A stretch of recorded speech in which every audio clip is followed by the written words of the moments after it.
जैनेंद्र के पास कुछ अपडेट है, सीधे पहले जरा उनके पास चल लेते हैं। जैनेंद्र, बिल्कुल अखिलेश, मैं आपको एक अपडेट दे दूं। राहुल जो है पीड़ित परिवार से मुलाकात कर रहे हैं और राहुल गांधी ने अपनी टीम को निर्देश दिया है कि डीएम अगर मौके पर हो तो उन्हें जरा बुलाइए। वो डीएम से बात करना चाहते हैं राहुल गांधी। क्या कुछ मामला है, एक बार जब समझते हैं। क्या सुशांत जी क्या राहुल जी ने कहा? नहीं, बस अभी बात करने के लिए बुला रहे हैं एसडीएम साहब या डीएम साहब, कोई भी यहाँ पर मौजूद है यहाँ पे अगर मौके पे तो उनको बुला रहे हैं। क्या डीएम साहब हैं?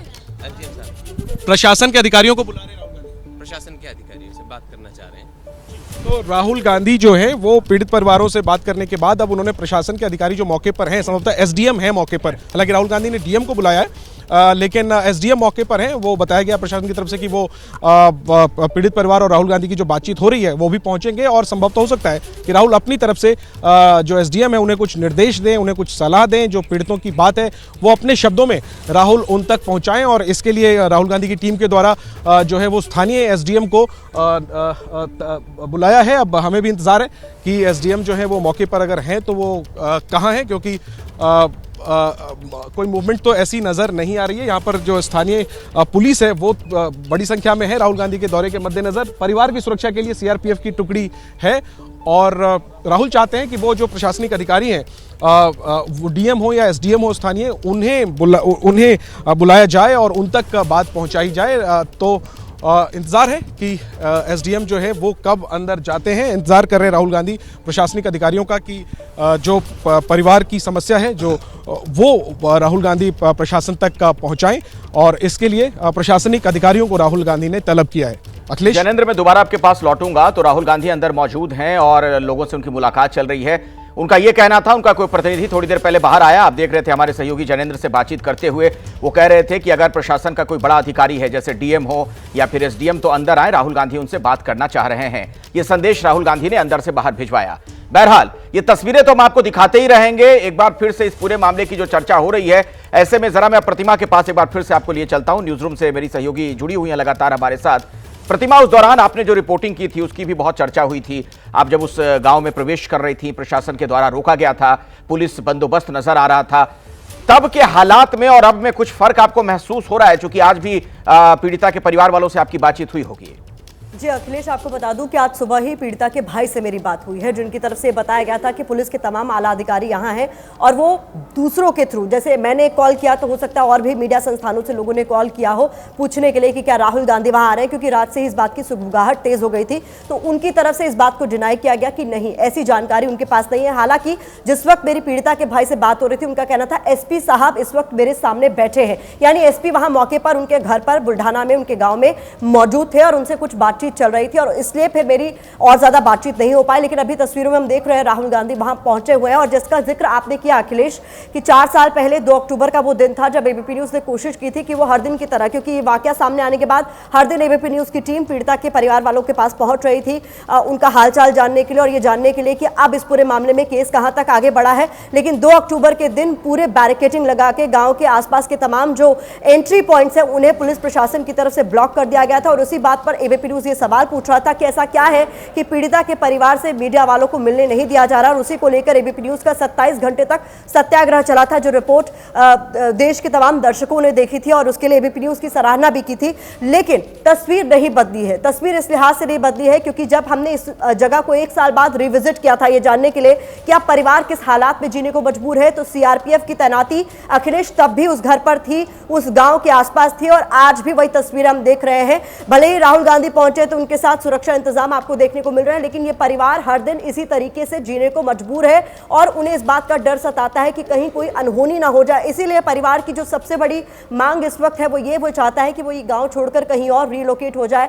गांव के क्योंकि गांव का जो माहौल है वो ये मानकर चलते हैं कि वो उनके लिए फेवरेबल नहीं रहा है जिस 2020 के बाद से ही जब ये पूरा वाकया हुआ था। ऐसे में परिवार तो डर के साए में जी रहा है, लेकिन राजनीति भी पुरजोर हो रही है। तस्वीर हम देख रहे हैं कि राहुल गांधी वहां पहुंचे हुए, मुझे लगता है अखिलेश जैनेंद्र ही ये बता पाएंगे कि इसके पीछे मंशा क्या है राहुल गांधी की, क्या कोई नहीं, बिल्कुल आप सही कह रही हैं। चूंकि ये मामला तब जब सुर्खियों में आया था आज से 4 साल पहले, तब भी इस तरीके के गंभीर आरोप लगे थे कि राजनीति की जा रही है, एक दूसरा पक्ष भी इस मामले का सामने आया था जो बिल्कुल दूसरी थ्योरी लेकर सामने आ रहा था। जैनेंद्र, ऐसे में वाकई में यह गंभीर सवाल है।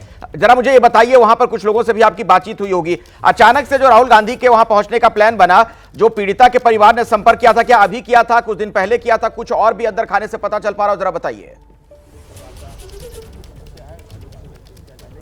बिल्कुल अखिलेश, हम लगातार दर्शकों को बता रहे हैं कि पीड़ित परिवार के द्वारा जुलाई के महीने में राहुल गांधी को पत्र लिखा गया था। पीड़िता के पिता ने लिखा था राहुल गांधी को पत्र, और वो सारी जो समस्याएं हैं वो उन तक पहुंचाई थी। और उसमें जो सबसे अहम बात थी वो यही थी कि 4 साल हो गए लेकिन अभी तक न्याय नहीं हुआ है।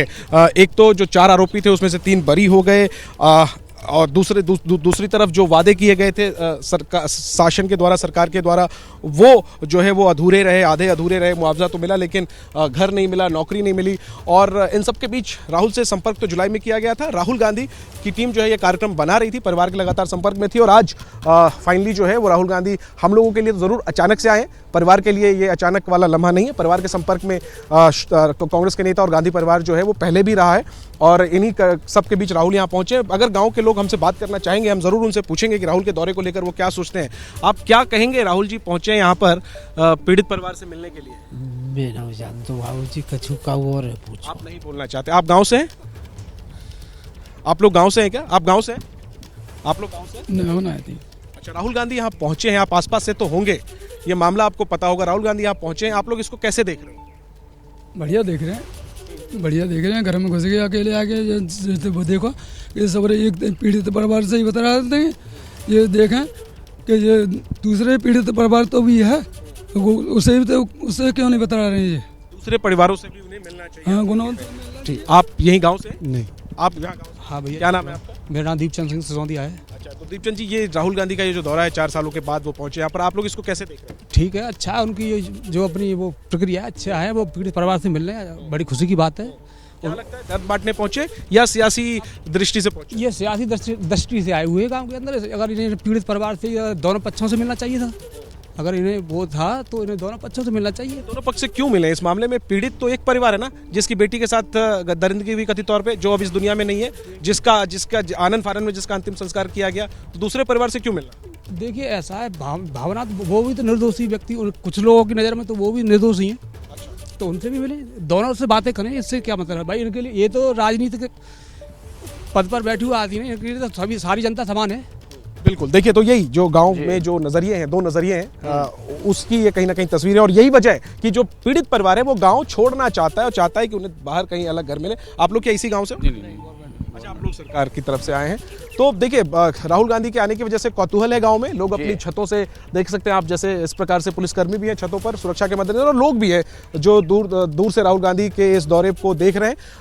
2 पक्ष है इस गांव में, 2 वर्ग है, और जो पीड़ित परिवार है वो असुरक्षित महसूस करता है इस गांव में। कहीं ना कहीं यही वजह है कि वो गांव छोड़ना चाहता है, और इसके लिए चाहता है कि सरकार उसे घर दे, कहीं और दे, दूर दे, ताकि वो सामान्य तरीके से अपनी जिंदगी जी सके। ये जो बुरी यादें हैं, ये इससे वो निकल सके। और असली अपेक्षा तो ये है ही कि जो गुनाह हुआ, जो घटना हुई, उसमें न्याय हो।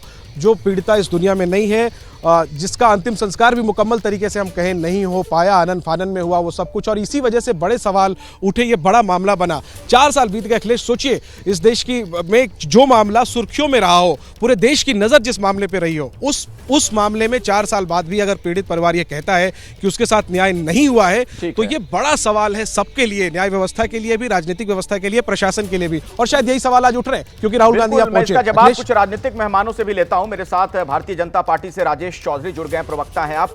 दीपक रंजन हैं समाजवादी पार्टी के प्रवक्ता, उनसे भी बात करेंगे, और प्रियंका गुप्ता कांग्रेस की प्रवक्ता भी मेरे साथ मौजूद हैं। पहला सवाल राजेश जी आपसे ही है। आप सुन रहे हैं, 4 साल का वक्त गुजर गया और एक अदद नौकरी तक का जो वादा किया गया था वो भी आप लोग पूरा नहीं कर पाए। देखिए, 4 साल का वक्त गुजर गया। 4 साल के अंदर सीबीआई ने उस केस की जांच कर ली, सीबीआई ने अपनी रिपोर्ट लगा दी, कोर्ट के अंदर केस चला, कोर्ट ने अपना निर्णय दे दिया। न तो मैं कोर्ट से ऊपर हूं, ना आप कोर्ट से ऊपर है, ना राहुल गांधी कोर्ट से ऊपर है, ना सरकार कोई अदालत से ऊपर है।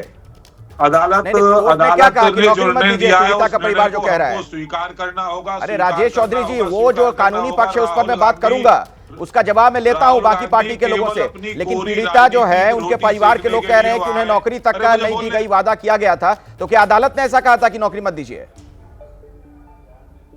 सवाल पूरा हो गया, मैं बोलूं? बोलिए। आप मुझे बीच में डिस्टर्ब मत करिएगा प्लीज। यदि मुझसे बुलवाना चाहते हैं तो जब आपको ही बोलना है तो फिर मैं सुनता रहूं। बोलिए, आप नाराज मत हो जाइए, एक ऐसा मसला है जिस पर मैं नाराज नहीं हूं, नाराज आप हो रहे हैं, आप डिस्टर्ब कर रहे हैं ना बीच में। डिस्टर्ब नहीं कर रहा हूं, मैं सवाल पूछ रहा हूं, डिस्टर्ब आप हो रहे होंगे, मेरा सवाल है, सवाल मत पूछिए, जवाब दीजिए राजेश। नहीं डिस्टर्ब, आप खुद डिस्टर्ब हैं, आप खुद डिस्टर्ब हैं भाई, आप कहां बोलने दे रहे हैं? शायद आप हो रहे होंगे राहुल गांधी को, आप पहुंच जाने से, मैं तो सवाल पूछ रहा हूं आपसे। बीजेपी के प्रवक्ता को आप अपनी डिबेट करिए, कोई दिक्कत थोड़ी नहीं। राजेश जी, मैं तो नौकरी वाला सवाल पूछ रहा हूं ना, सिर्फ की नौकरी। क्यों पूछेंगे आप? क्यों नहीं पूछूंगा मैं?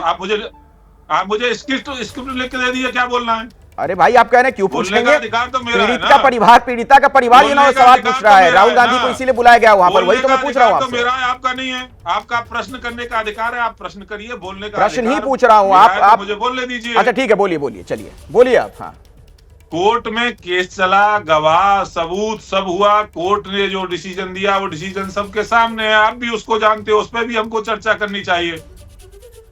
ये राहुल गांधी कोरी राजनीति कर रहे हैं, राहुल गांधी को जनता तो स्वीकार करती नहीं, दिग्भ्रमित है वो भटके हुए, उनको नहीं पता कुछ भी दुनिया के अंदर क्या हो रहा है, सोने की चम्मच मुंह में लेके पैदा हुए, जमीन का कोई ज्ञान नहीं है उनको कभी किसी प्रकार का। अरे सीबीआई ने जिस केस में जांच कर ली हो, अपनी रिपोर्ट लगा दी हो, चार्जशीट लगाई हो, कोर्ट निर्णय दे चुका हो, उस पर हम क्या निर्णय देंगे? ठीक है, जवाब मैं ले लेता हूं। प्रियंका गुप्ता जी बीजेपी के प्रवक्ता हैं, वो कह रहे हैं कि आप लोग सिर्फ और सिर्फ खालिश राजनीति कर रही हैं। देखिए, राजनीति कौन कर रहा है, ये आपको चैनल पर बैठे हैं जिनसे जो सवाल पूछा जा रहा है कि आज पीड़िता के परिवार ने जिस तरह के आरोप लगाए हैं उस पर कोई जवाब नहीं था इनके पास।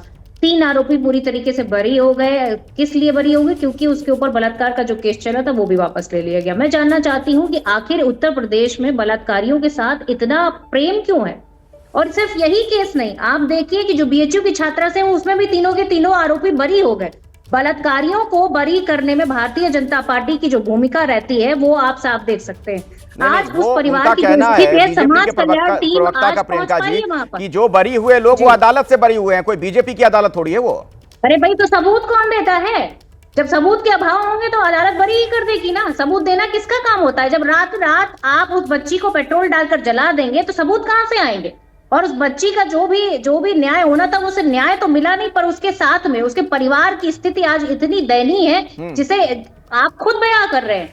समाज कल्याण की टीम आज 4 साल के बाद वहां पहुंच पाती है, ये सवाल है। इन सवालों के जवाब कौन देगा? इन सवालों से बचने के लिए आज ये राहुल गांधी जी पे आरोप लगा रहे हैं। अगर किसी गरीब परिवार के साथ अगर राहुल गांधी जी खड़े हो जाते हैं, उन्होंने राहुल गांधी निकल रहे हैं वहां से, जरा वो तस्वीरें पहले दिखा देते हैं। प्रियंका जी, बीच में आपको रोक रहा हूं। जैनेंद्र, राहुल गांधी, अखिलेश, राहुल गांधी की मुलाकात खत्म हो गई है। तकरीबन 1 घंटे ये मुलाकात चली। राहुल गांधी निकल करके अपनी गाड़ी में बैठ रहे हैं। देखना है कि क्या वो कोई बयान देंगे, मीडिया को हमें कोई बयान देंगे, इसकी हम कोशिश कर रहे हैं। राहुल गांधी की मुलाकात तकरीबन आधे घंटे से ज़्यादा वक्त तक राहुल गांधी जो है वो पीड़ित परिवारों से मिलते रहे। अब अहम बात यह है कि एसडीएम को बुलाया राहुल गांधी ने, लेकिन प्रशासन की तरफ से कोई भी नहीं पहुंचा, ना डीएम पहुंचे ना एसडीएम पहुंचे।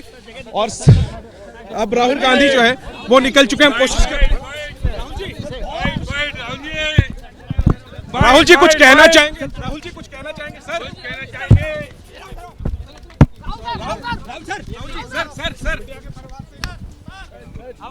तो देखिए, राहुल गांधी बिना कुछ बोले निकल गए हैं, लेकिन इनका आना ही अपने आप में एक संदेश है, अपने आप में एक स्टेटमेंट है कि 4 साल बाद भी हाथरस के पीड़ित परिवार के साथ न्याय नहीं हुआ है। राहुल गांधी के काफिले को आप जाते हुए देख सकते हैं। हमने और बाकी जो मीडिया के हमारे साथी हैं, सबने काफ़ी कोशिश की कि राहुल गांधी कोई बयान दें, कोई स्टेटमेंट दें, क्या उनकी बातचीत हुई परिवार से, उसके बारे में कुछ बताएं, लेकिन राहुल गांधी ने कुछ भी नहीं बोला। और जो उनका काफिला है हम देख रहे हैं वो निकल चुका है। और तो राहुल गांधी की मुलाकात हाथरस के पीड़ित परिवार से हो गई। लगभग 45 मिनट ये मुलाकात चली राहुल की। इस दौरान राहुल गांधी ने प्रशासनिक अधिकारियों को बुलाने के लिए अपनी टीम को भेजा कि मौके पर अगर कोई प्रशासनिक अधिकारी है। राहुल ने तो डीएम की बात कही थी, लेकिन एसडीएम जो है वो अब आए हैं। देखिए, ये विडंबना देखिए, एसडीएम की गाड़ी तब आई है जब राहुल गांधी निकल चुके हैं। हालांकि एसडीएम जो है वो राहुल के काफिले की तरफ ही जा रहे हैं और राहुल गांधी का काफिला हालांकि निकल चुका है। क्या आगे जाकर कोई मुलाकात होगी, ये देखने वाली बात होगी, लेकिन फिलहाल आप देख सकते हैं कि राहुल का काफिला आगे गया है, पीछे एसडीएम की गाड़ी गई है। तो राहुल जब पीड़ित परिवारों से मिल रहे थे, राहुल चाहते थे कि प्रशासनिक अधिकारी कोई वहां पे हो जिन्हें वो कुछ निर्देश दे सकें, लेकिन मौके पे कोई प्रशासनिक अधिकारी बड़े स्तर का जो है वो मौके पे मौजूद नहीं था। आखिरकार राहुल जो है तकरीबन 40-45 मिनट के बाद मुलाकात खत्म कर निकल गए। राहुल ने कुछ भी नहीं कहा और अब हालांकि नजर रहेगी राहुल गांधी संभवतः सोशल मीडिया के जरिए ये जो मुलाकात का वीडियो है वो शेयर कर सकते हैं, अपनी बात जो है वो सोशल मीडिया के जैनेंद्र आप वहीं पर मौजूद हैं, परिवार के लोगों ने कुछ बातचीत वहां की है कि आप लोगों तक कोई संदेश पहुंचाया हो, कुछ कहा हो? क्योंकि राहुल गांधी ने तो कुछ नहीं कहा, निकल गए वहां से। राहुल भी तो उन्हीं की बात कहने वाले थे, तो उन्हें क्या कहना है ये हम कोशिश करते हैं कि अगर हमें अंदर जाने की इजाज़त मिलती है तो हम वहां तक जाते हैं और फिर उनसे बात करते हैं कि उन्हें क्या कुछ कहना है, उन्होंने राहुल गांधी से क्या कुछ कहा। अखिलेश, बिल्कुल आप जाने की कोशिश करिए, वहां पर पहुंचिए, उनसे जैसे ही बातचीत होती है बताइएगा, मैं तुरंत आपके पास लौटूंगा। लेकिन इस बीच तस्वीरें हम दिखाते रहेंगे और दीपक रंजन जी आपसे एक रिएक्शन इसी पर मैं चाहूंगा। कांग्रेस का यह कहना है, बीजेपी कह रही है कि खालिश राजनीति है, इस पर अभी राहुल गांधी को वहां जाने की क्या आवश्यकता थी। कांग्रेस कह रही है कि क्यों ना जाए, नौकरी का जो वादा किया गया था वो पूरा नहीं किया गया। समाजवादी पार्टी क्या कह रही है इस पर? देखिए अखिलेश जी, भारतीय जनता पार्टी की सरकार का चाल चलन चरित्र ऐसा ही है। और देखिए ये लोग वादा खिलाफी में ये शुमार होते हैं, क्योंकि वादा तो बड़े बड़े करके आए थे, लेकिन आज 4 साल बीत गया, 4 साल में उस परिवार के, पीड़िता परिवार की किसी को उन्होंने नौकरी नहीं दी। और देखिए कितनी बड़ी विडंबना है कि ये हमारे भारतीय जनता पार्टी के प्रवक्ता जो सम्मानित माननीय विधायक भी हैं, वो लोकतंत्र की आवाज को दबाने की बात कर रहे हैं। खुलेआम आपके चैनल पे कह रहे हैं कि आपको पूछने का कोई अधिकार नहीं है। अगर आप कोई सवाल पूछते हैं तो आम जनमानस अगर इनसे कोई सवाल पूछेगा तो ये उसका कैसे जवाब देंगे? आप एक मीडिया जो कि एक लोकतंत्र का एक मजबूत स्तंभ है, जब आपको सवाल पूछने की आजादी नहीं है तो सोचिए आम जनमानस इनसे कैसे सवाल पूछता होगा, इनके क्षेत्र की जनता इनसे कैसे सवाल पूछती होगी। जब पीड़ित परिवार ने एलओपी लीडर ऑफ अपोजिशन को पत्र लिख करके अपनी पीड़ा बताई कि 4 साल से हमको सिर्फ जुमलेबाजी, हमको सिर्फ झूठ बोला जा रहा है कि आपके परिवार को नौकरी दी जाएगी, जिसपे इन्होंने वादा खिलाफी की, तो अगर लीडर ऑफ अपोजिशन वहां पे पहुंचते हैं तो हम तो समझते हैं कि उच्च स्तर के जिले के अधिकारियों को वहां पे मौजूद होना चाहिए, जिससे राहुल गांधी जी बात करते, उसको बताते कि आखिर कहां पे कौन सा पेज फंसा हुआ है। जो वादा 4 साल पहले आप पीड़िता परिवार से अखिलेश जी करके आए थे, आप उन वादों को आपने पूरा क्यों नहीं किया? तो भारतीय जनता पार्टी की देखिए चाल चलन चरित्र ऐसा ही है, ये वादे तो बहुत बड़े बड़े करते हैं। अगर मैं इनके वादों पे आ जाऊं तो किसानों से, नौजवानों से, बाद में बात करेंगे, लेकिन प्रतिभा मेरी सहयोगी भी कुछ सवाल पूछना चाह रही है। मैं बीजेपी के प्रवक्ता से ही सवाल पूछना चाह रही हूँ अखिलेश, जो आपके सवाल पर नाराज हो गए थे कि आपको नाराज होने की जरूरत नहीं थी क्योंकि हम कोर्ट के आदेश पर सवाल नहीं उठा रहे हैं। यहाँ पर सवाल सिर्फ इतना सा है कि कई सारे वादे भी पीड़ित परिवार से किए गए थे, उन वादों को पूरा क्यों नहीं किया गया? ये बात तो खुद पीड़ित परिवार अपने मुंह से कह रहा है, तो वो बात तो सुनी जानी चाहिए, उनकी मांगे तो मान लेनी चाहिए ना। राजेश जी, देखिए पीड़ित परिवार से यह वादा किया गया था कि उनको न्याय दिलाएंगे, उसके लिए सरकार ने सीबीआई की जांच कराई, सीबीआई की जांच हुई, उस पर पूरा केस चला। मैं आपको अदालत का निर्णय बता रहा हूं। मुख्य आरोपी संदीप सिंह को आईपीसी की धारा 3/110 और 304 के तहत गैर इरादतन हत्या का दोषी पाया गया। रिलोकेशन के वादे की बात मैं पूछ रही हूँ आपसे, मैं अदालत में क्या हुआ उस पर बात नहीं कर रही हूँ, क्योंकि आपके हिसाब से अदालत ने इंसाफ दे दिया है। मेरा सवाल राजेश जी ये है कि जो वादे सरकार की ओर से किए गए थे, जिसमें पीड़ित परिवार को रिलोकेट करने को कहा गया था, सवाल तो आप सुनेंगे ना राजेश जी? राजेश जी आपको भी रुकना पड़ेगा। जैनेंद्र वहां पर पीड़िता के घर पर मौजूद हैं, उनके पास कुछ अपडेट है, कुछ खबर है। हाँ जैनेंद्र, शिवम सर से बात। अरे जैनेंद्र, अखिलेश माफ करिए, एक बार अपना सवाल आप दोहरा दीजिए। मैं कह रहा हूं वहां पर आप मौजूद हैं, आप कह रहे थे एक बार आप अपना सवाल दोहरा दीजिए। हाँ, आप वहां पर बात करने की कोशिश कर रहे थे पीड़िता के परिवार से। बिल्कुल अखिलेश, राहुल गांधी निकल चुके हैं, लेकिन ये जो घर है पीड़िता का, ये बिल्कुल किले जैसा है और हमें अंदर जाने की इजाज़त नहीं दी जा रही है। हालांकि इसका हवाला वो सुरक्षा को बताते हैं, लेकिन देखिए कि हम उनसे बात करने की स्थिति में भी नहीं हो पा रहे, अंदर नहीं जा पा रहे। सर हमें अंदर जाने देंगे आप लोग? सर हम अंदर जा सकते हैं? पीड़ित परिवार से बात इनसे पूछिए, किनसे पूछ रहे हैं? हम लोग जा सकते हैं क्या? अभी परमिशन नहीं है अंदर। देखिए, तो अगर मीडिया को भी नहीं जाने दिया जा रहा है तो आप समझ सकते हैं स्थिति। और यही बात पीड़ित परिवार जो है वो भी अपनी चिट्ठी में उठा रहा है। देखिए यहाँ जो राहुल गांधी के साथ कुछ कांग्रेस के नेता थे, हम उनसे बात करते हैं। हमारे साथ हाथरस कांग्रेस के जिला अध्यक्ष, क्या नाम है आपका? चंद्रगुप्त विक्रमादित्य है। बताइए क्या बात हुई राहुल जी के साथ, आप अंदर? राहुल जी ने उनकी वेदना सुनी, समझा उनको, और जो कहना चाहते थे उनकी बात हुई है, उन्होंने अपनी बात कही है, उनकी बात हुई है। और राहुल जी शुरू से उस परिवार के साथ खड़े हैं और आज भी उस परिवार के साथ हैं, और जब तक उस परिवार को पूरी तरह न्याय नहीं मिलेगा तब तक राहुल जी उस परिवार के साथ खड़े रहेंगे। क्या आश्वासन दिया राहुल गांधी ने? नहीं, राहुल जी ने उनकी समस्याएं सुनी है बैठ के, काफ़ी देर तक उन्होंने हर परिवार के हर सदस्य के साथ उन्होंने उनकी समस्या, जिस समस्या से जूझ रहे हैं लगातार पिछले 4-5 सालों से, जिस तरीके से परिवार जूझ रहा है, उन्होंने राहुल गांधी जी को पत्र भरोसा था। नहीं, भरोसे की बात नहीं है, यहाँ पर उन्होंने अभी सुना है, उसमें मैं अंदर नहीं था उनकी चर्चा में। राहुल गांधी जी स्वयं थे, प्रशासनिक अधिकारियों को बुला रहे थे, डीएम को, एसडीएम। जी, बाहर अंदर से वो जो कुछ भी चर्चा करना चाह रहे थे, कुछ पूछना चाह रहे थे, उसके लिए बाहर से बोला गया कि डीएम साहब और एसडीएम साहब को या कोई भी प्रशासनिक अधिकारी अगर मौजूद है तो वो उससे बात करना चाह रहे आ नहीं पाए, बट कोई भी यहाँ पर बाहर मौजूद नहीं था। आप लोग भी बाहर, उन्होंने फोन पे कोई बात की, निर्देश दिया? इसकी मुझे जानकारी नहीं है, बट उन लोग बुला रहे थे बात करने के लिए, खुद सामने बात करने के लिए, तो कोई भी यहाँ पर मौजूद नहीं था। राहुल गांधी को तो मिलने दिया गया, लेकिन हम लोग जाना चाह रहे हैं, मीडिया को जाने नहीं दिया जा रहा है।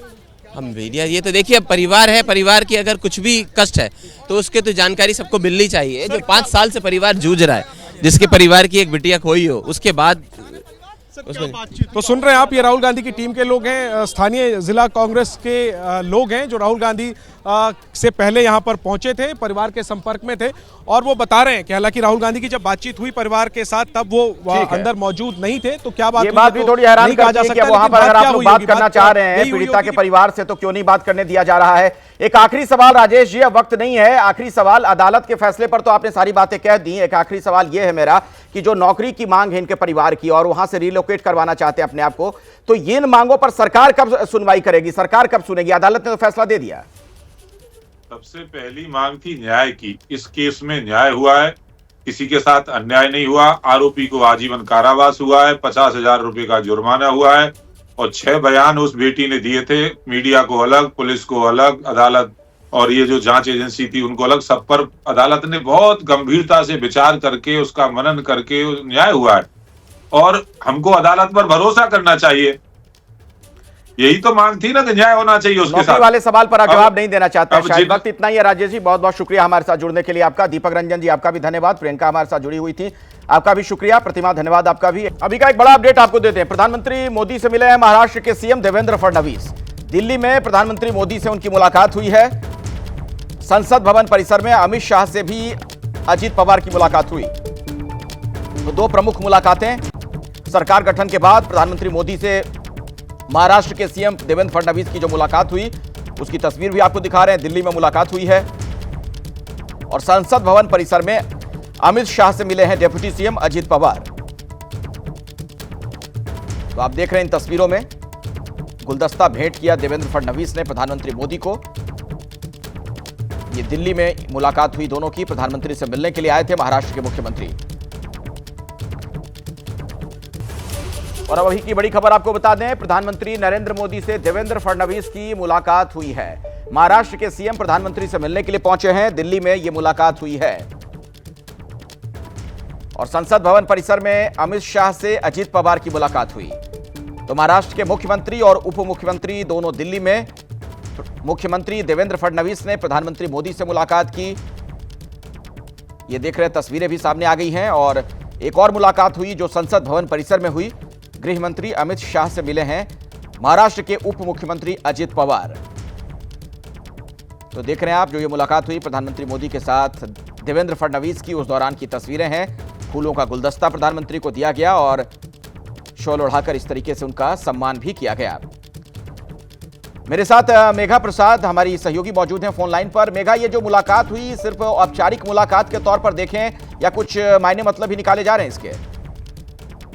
नहीं, अभी तो मायने मतलब नहीं निकाल सकते हैं आप इस मुलाकात से, क्योंकि ये पहली मुलाकात है महाराष्ट्र के तीसरे बार के मुख्यमंत्री देवेंद्र फडणवीस की प्रधानमंत्री जी के साथ।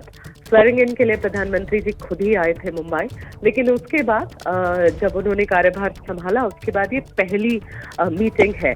आप एक तरीके से ये समझें कि औपचारिक तरीके से ये तो प्रोटोकॉल का ही पार्ट है कि सीएम जब कार्यभार संभालते हैं उसके बाद कॉल ऑन करने के लिए एक कर्टसी मीटिंग के लिए प्रधानमंत्री के पास, राष्ट्रपति के पास, उपराष्ट्रपति के पास, स्पीकर के पास ये करना पड़ता है। आप किसी पार्टी के भी मुख्यमंत्री हो तो इस मुलाकात को वैसे ही देखना चाहिए। लेकिन जो बैकग्राउंड अभी काफी जो चीजें चल रही हैं महाराष्ट्र में, जो कि कैबिनेट के विस्तार की बातें चल रही हैं, जो 3 अलायंस अपने साथ में बैठकर अभी तक फाइनल फॉर्मूला हमें नहीं समझ में आया है, जबकि विस्तार मंत्रिमंडल का विस्तार अगले 2 दिन में होना है क्योंकि उनकी फिर विंटर की सत्र शुरू हो जाएगी। उस पर कोई फाइनल मुहर नहीं लगी है, इसलिए लोग बहुत सारे अलग अलग आकलन लगा रहे हैं। अमित शाह जी से देर रात मीटिंग हुई है देवेंद्र फडणवीस जी की, उनके साथ BL संतोष जी बैठे थे, नड्डा जी बैठे थे। एक बड़ी मीटिंग जो 1 घंटे से ज्यादा देर रात चली है अमित शाह जी के घर पे, उसमें भी यही समझा जा रहा है कि कैबिनेट के विस्तार पे ही बातचीत हुई है।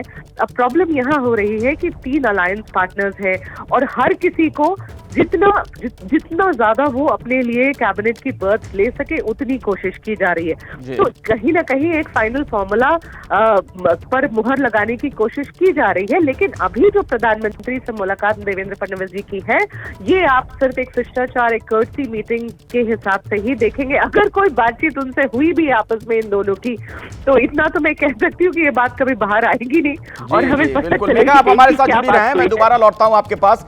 अमित शाह से मिले हैं महाराष्ट्र के डिप्टी सीएम अजीत पवार। ये भी एक अपडेट आपको हम दे दें। एकनाथ शिंदे के दिल्ली ना आने पर अजीत पवार ने कहा कि हम सब साथ साथ हैं। महाराष्ट्र में 14 तारीख को होगा कैबिनेट विस्तार। तो 14 तारीख जब कैबिनेट विस्तार होना है, गृहमंत्री अमित शाह के साथ महाराष्ट्र के डिप्टी सीएम की मुलाकात हुई है अजीत पवार की। हालांकि एकनाथ शिंदे नहीं आए, उनके ना आने पर अजीत पवार ने कहा कि हम साथ साथ हैं। आप आए थे लेकिन शिंदे जी नहीं आए, तो ये सवाल भी उठ रहा है। सर हाथ हटाइए सर, हाथ हटाइए। था बाकी का हम सब साथ साथ है, आप फिक्र मत करो सर, हम साथ साथ है और रहेंगे। Thank you. तो हम साथ साथ हैं, आप फिक्र मत करो, ये कह रहे हैं अजीत पवार। मेघा मेरे साथ लगातार जुड़ी हुई हैं। मेघा, इतना ही मतलब निकाला जाए जो कुछ वो कह रहे हैं, या फिर अगर नहीं आ रहे एकनाथ शिंदे तो कुछ इसका अर्थ निकलेगा? देखिए, मैं आपको बताऊं कि पिछले 2 दिन से कई बार हम लोगों ने अटेम्प्ट किया है ये पूछने का एकनाथ शिंदे जी से, उनके पुत्र श्रीकांत शिंदे से, उनकी टीम से, कि क्या आप लोगों ने समय मांगा है या नहीं मांगा है अमित शाह और दिल्ली के लीडर्स से। क्योंकि देखिए, वो दोनों भी तो डेप्यूटी चीफ मिनिस्टर के जैसे कार्यभार उन्होंने संभाला है ना, तो शिष्टाचार की मीटिंग और कर्टसी कॉल तो उनका भी बनता है। बिल्कुल। पर शिंदे जी आए नहीं है इस चीज के लिए।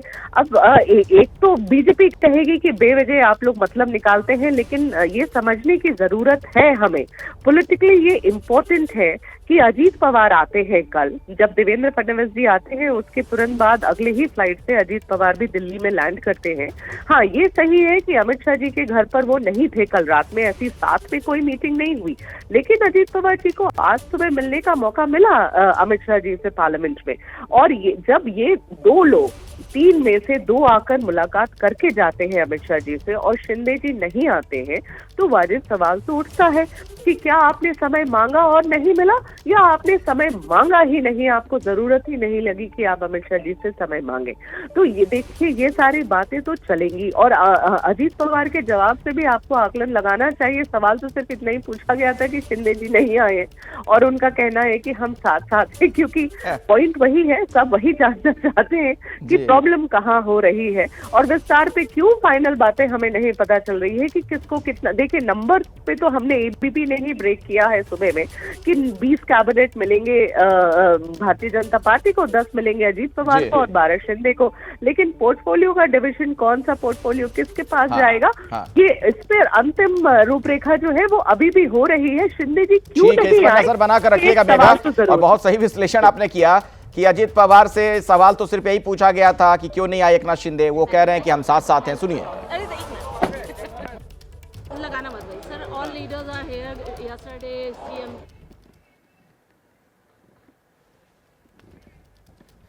और अब आपको सुनवा देते हैं प्रफुल्ल पटेल ने एबीपी न्यूज से क्या कहा है। अरे वो सर, जो है अजीत दादा की मुलाकात हुई है गृह मंत्री जी से, सिर्फ जो है महाराष्ट्र मुद्दों को लेकर के या फिर कैबिनेट एक्सपेंशन को लेकर भी चर्चा? नहीं, अमित शाह जी के साथ औपचारिक भेंट करना ये तो स्वाभाविक है। और मंत्री हमारे महाराष्ट्र के अभी बाकी बनने जा रहे हैं, वो 14 तारीख को उनकी शपथ होगी, इस बारे में भी चर्चा हुई। और ख़ास करके हमारे महाराष्ट्र में गन्ने किसानों को एमएसपी के मामले में चर्चा करना हमारा ज़रूरी था। उन्होंने भी उसके बारे में हमको कहा है कि ज़रूर उस बारे में ध्यान दिया जाएगा। कॉटन और सोयाबीन के किसानों के दाम भी थोड़े नीचे आए हैं, तो उनको भी मदद कैसे की जा सकती है इसके बारे में। देवेंद्र फडणवीस से भी कल रात में मुलाकात हुई, आज आप लोगों से, तो मतलब जो फॉर्मूला सेट हो गया? देखिए, फॉर्मूला सेट हो चुका है और 14 को जब शपथ होगी तो आपको पूरी बात क्लियर। शरद पवार जी से भी जो मुलाकात हुई है सुबह, क्या उसके राजनीतिक मायने निकलने चाहिए? शरद पवार जी हमारे वरिष्ठ सालों साल रहे हैं, उनके मार्गदर्शन में हमने बहुत साल काम किया है और आज उनका जन्मदिन है, तो अच्छा है। राजनीतिक मायने निकलने चाहिए, स्वाभाविक है। हम उनको शुभकामना भी दिए और साथ साथ में उनका आशीर्वाद भी लिए, और इसमें कोई राजनीतिक तर्क वितर्क न लगाया। बस आखिरी सवाल, शिंदे जी नहीं आए, अजीत दादा आ गए, देवेंद्र जी आ गए, छोड़ो। तो फिलहाल जो है प्रफुल्ल पटेल जो बताते हुए कि क्या कुछ जो है घटनाक्रम रहा है, केंद्रीय गृह मंत्री से मुलाकात हुई है, क्या बात हुई है, और शरद पवार से मुलाकात के नहीं निकलने चाहिए राजनीतिक माने, कहना है प्रफुल्ल पटेल का। अंकित गुप्ता, एबीपी न्यूज, दिल्ली। और संसद में जारी हंगामे के बीच केंद्रीय मंत्री और बीजेपी के अध्यक्ष जेपी नड्डा ने कांग्रेस पर गंभीर आरोप लगाया है। नड्डा ने कहा कि कांग्रेस अराजकता पैदा करने की कोशिश कर रही है, कांग्रेस का संसदीय प्रणाली पर विश्वास नहीं। नड्डा ने यह भी कहा कि कांग्रेस को बताना चाहिए कि सोनिया गांधी का जॉर्ज सोरोस से क्या संबंध है। तो जेपी नड्डा लगातार हमलावर और एक बार फिर से उन्होंने तीखा हमला किया है। संसद के गतिरोध पर उन्होंने अपनी बात रखी। कांग्रेस अराजकता पैदा करने की कोशिश में है, संसदीय प्रणाली पर कांग्रेस का भरोसा नहीं है, यह कहा जेपी नड्डा ने। सोनिया गांधी और सोरोस का संबंध आखिर क्या है, यह कांग्रेस बताए। कि खरगे जी को भरपूर मौका दिया गया है, उन्हें अपनी बात को रखने का मौका हाउस के अंदर भी दिया गया और उन्होंने ऑन रिकॉर्ड है कि कहा कि no, I will not speak. इसलिए यह स्पष्ट हो जाता है कि कांग्रेस पार्टी का उद्देश्य हाउस को में कोऑपरेट न करने का है। यह स्पष्ट हो जाता है कि उनको प्रजातांत्रिक व्यवस्था और संसदीय प्रणाली पे विश्वास नहीं है और वह अराजकता लाने का प्रयास कर रहे हैं। उनके मुंह से संसदीय प्रणालियों की चर्चा करना ये हास्यास्पद है। कांग्रेस पार्टी मुद्दे को भटकाना चाहती है। The issue is very clear that the countrymen are very much disturbed जब उनको ये पता चलता है कि एक सज्जन, एक व्यक्ति जॉर्ज सोरोस नाम का, वो देश की स्टेबिलिटी को डिस्टर्ब करना चाहता है, वह देश को मुसीबत में डालना चाहता है, वह भारत की संप्रभुता को पर प्रश्न खड़े कर रहा है। और सोनिया गांधी जी जो forum of the leaders of the Asia Pacific की को चेयरपर्सन है, जो फंडेड है जॉर्ज सोरोस से, उनका क्या संबंध है ये देश जानना चाह रहा है। इस मुद्दे को भटकाने के लिए इस तरीके का प्रयास कांग्रेस पार्टी कर रही है। हम इसका पुरजोर भर्त्सना करते हैं, निंदा करते हैं। और अभी की एक और बड़ी खबर आपको बता दें, जस्टिस शेखर यादव के खिलाफ विपक्षी दलों की महाभियोग की तैयारी है। विपक्षी दलों ने 11 दिसंबर को तैयार किया है महाभियोग प्रस्ताव। महाभियोग प्रस्ताव पर 37 विपक्षी सांसदों ने दस्तखत किए हैं। इंडिया गठबंधन के कई दलों के सांसदों ने किए हैं दस्तखत। 50 सांसदों के दस्तखत जुटाने में जुटा हुआ है विपक्ष। वीएचपी के कार्यक्रम में भाषण दिया था उन्होंने और इसी को लेकर यह विवाद गहराता जा रहा है। इलाहाबाद हाईकोर्ट के जज हैं जस्टिस शेखर यादव। जो बात उन्होंने कही थी इस कार्यक्रम में, उसको लेकर भी आपत्ति जताई गई है। विपक्ष के महाभियोग प्रस्ताव की तैयारी पर केंद्रीय मंत्री गिरिराज सिंह ने एक बड़ा बयान दिया। जस्टिस शेखर यादव का बयान 200% सही है। जस्टिस शेखर यादव ने ऐसी बात कोर्ट में नहीं कही। देखना चाहिए कि जस्टिस शेखर ने कहां पर बयान दिया है। सिर्फ टुकड़े टुकड़े गैंग के लोग उठा रहे हैं ये मामला, ये कहना गिरिराज सिंह का।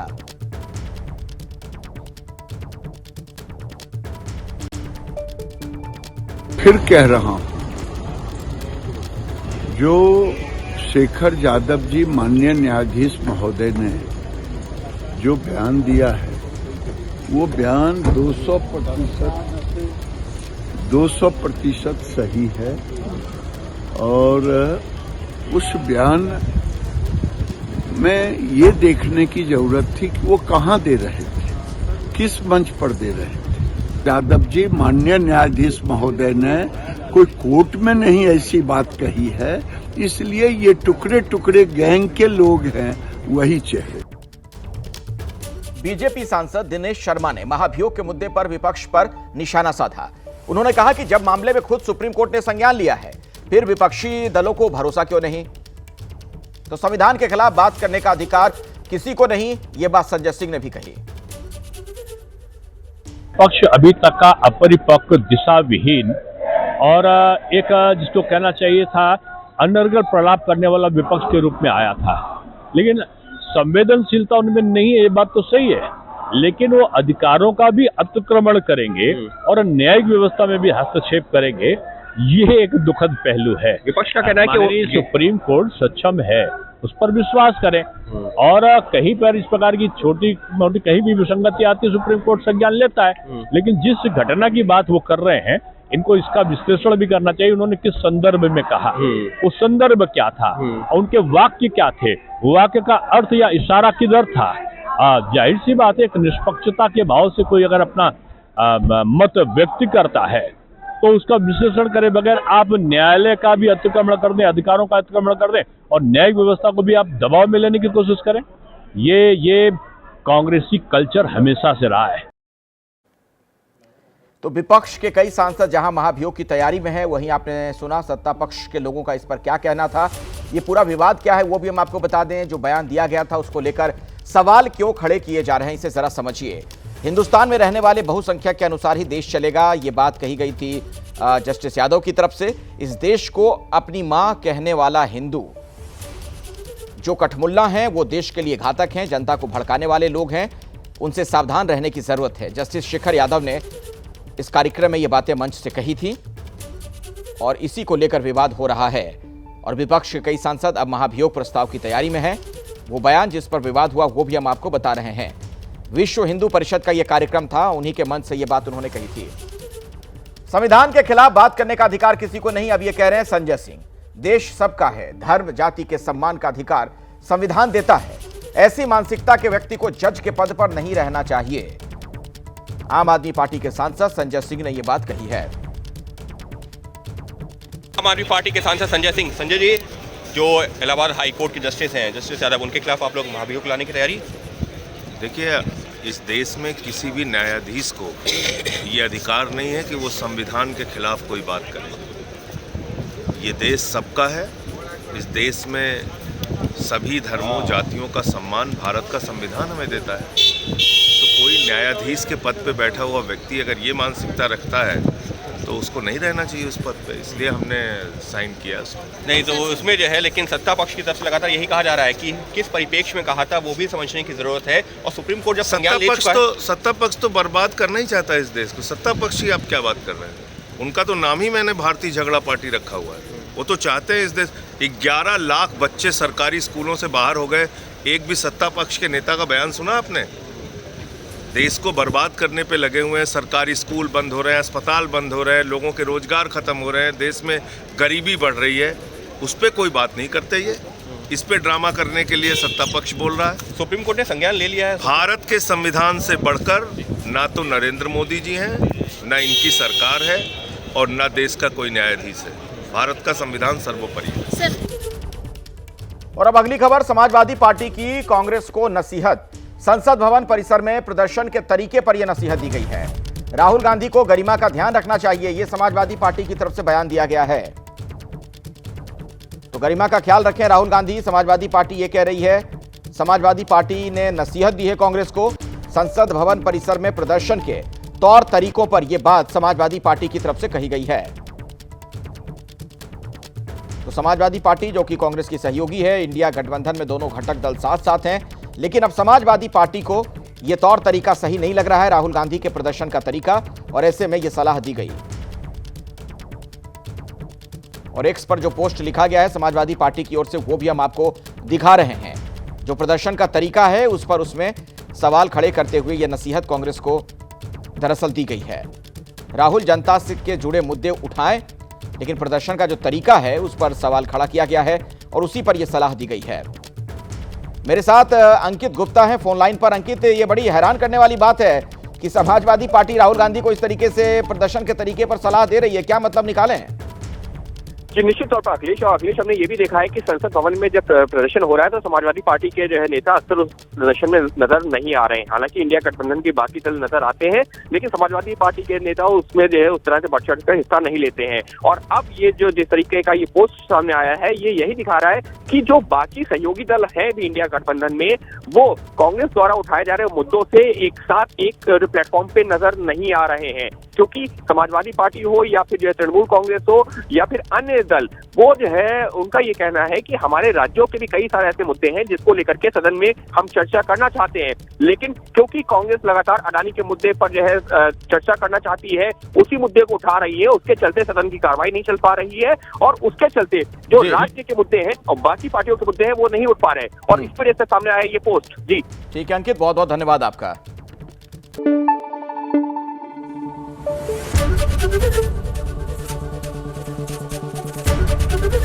एबीपी न्यूज आपको रखे आगे।